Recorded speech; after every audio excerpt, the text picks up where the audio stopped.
Hello, my name is Scott Park from G11, and I'm delighted to talk about clean water and sanitation. I've divided my talk into 5 parts: why water is important, water-related diseases and sanitation, what UN body is doing, and finally, our efforts. Well, first of all, why is water so important? The human body is made up of approximately 72% of water. We can't physically survive without it.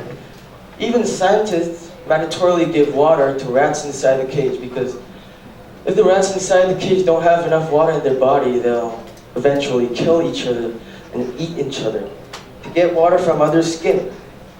Interesting. Okay, let's get closer by going through the importance of clean water.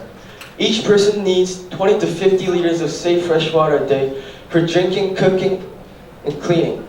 And more than 1 in 6 people worldwide, which is about 894 million people, don't have access to this amount of safe fresh water.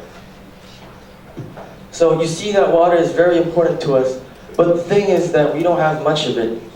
By 2025, 800 million people will experience absolute water scarcity, and 2/3 of the world population could be under stress conditions. This is not only talking about African regions, but also our country, South Korea. Well, 1.1 billion people have no access to any type of improved drinking source of water.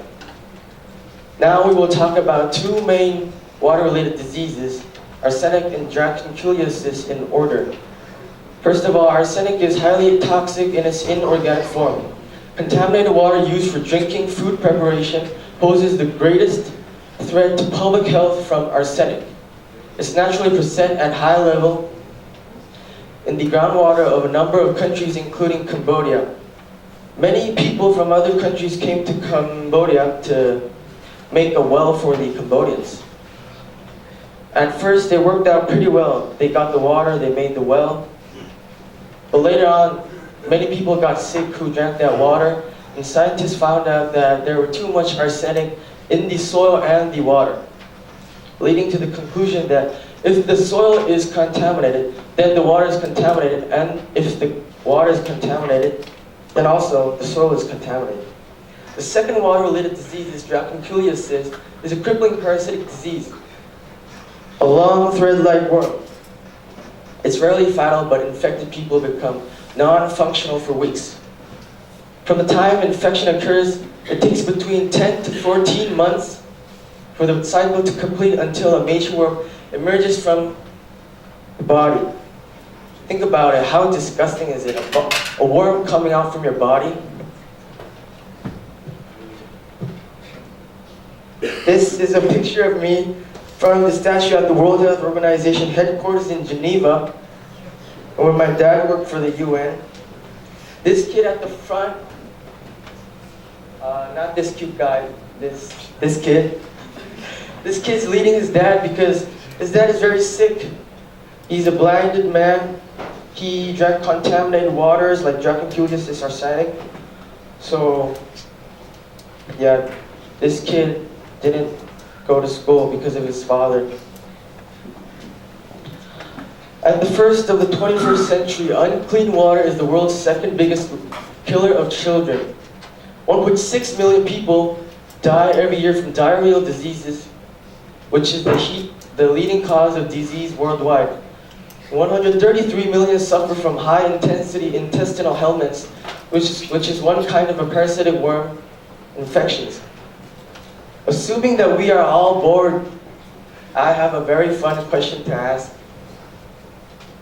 How do we kill parasites while eating raw fish? Anyone? Alphonse, stand up. You cook it well, thoroughly, until it's well done. No, sit down. That's not the right answer. Well, the right answer is you just chew it more. Sorry, this was supposed to... No, I'm sorry. You should have laughed. This is fun. Sanitation. Only 4.5 billion have access to toilets or latrines, leaving 2.5 million mostly in rural areas without proper sanitation. And 2.5 billion people, only 1.1 billion people still defecate on the open. This means that they just poop everywhere outside. 1 billion. What about the wastewater? An estimated 90% of wastewater in developing countries is discharged untreated or partially treated. Now, which is the most important part, what the UN body is doing for the world. They are doing global monitoring of the water supply and sanitation through the WHO UNICEF Joint Monitoring Program JMP.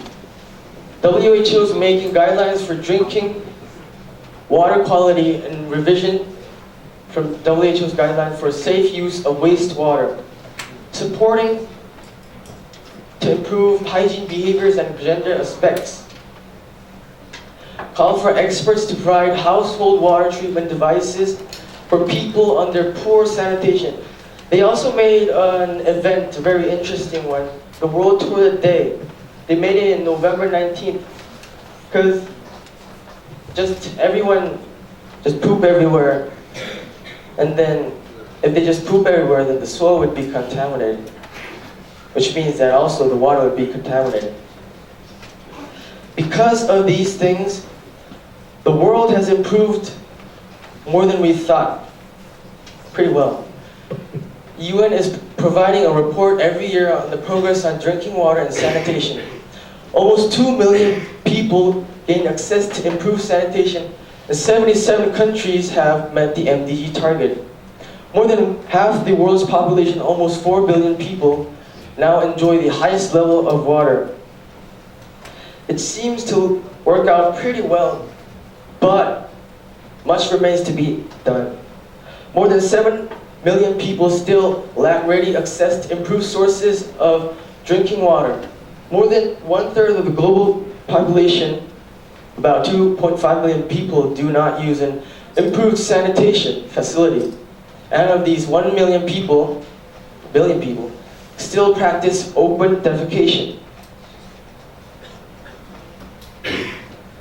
United Nations and WHO, UNICEF, FAO, and all the other institutions from UN are providing guidelines and education to poor countries. And so what the poor countries should do is, they should practice at the national level. Efforts that we should do to the world. Well, there are not much things we can do, like stop dropping water, just saving water, listening carefully to educations of water-related things. These small things can make a big change to us. And I guess this is why UN made that thing. The world is in our hands. Thank you for your attention.